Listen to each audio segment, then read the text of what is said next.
paralyzing.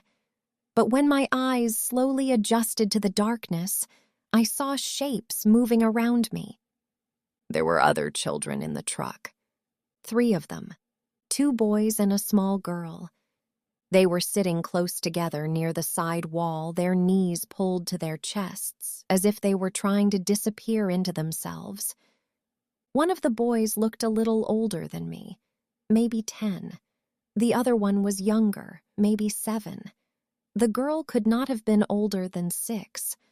All of them had the same look in their eyes.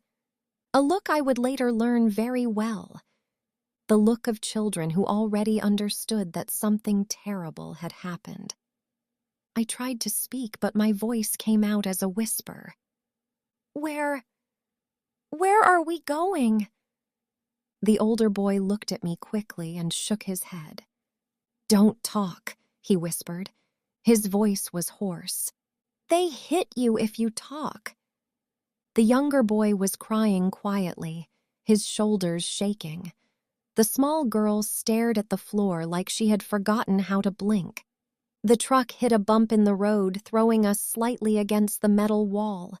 From the front of the vehicle, we could hear the voices of the men who had taken us. They were laughing. One of them turned slightly and looked back through a small metal grate that separated the driver's cabin from the cargo area. His eyes found me immediately. "Well, well," he said. The new one woke up. The other man laughed. "She looks strong," he said. "Good, she'll bring money." I did not understand what he meant. At 9 years old, the idea that adults could steal children and use them for money did not exist in my world. The truck kept driving.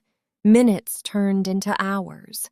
The city noises slowly disappeared and were replaced by long stretches of silence, broken only by the sound of the engine and the occasional rumble of tires over rough roads.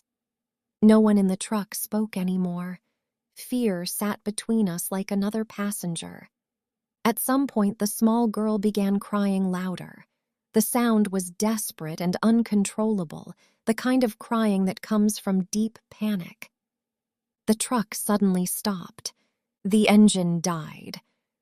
For a moment, everything was silent. Then the doors flew open.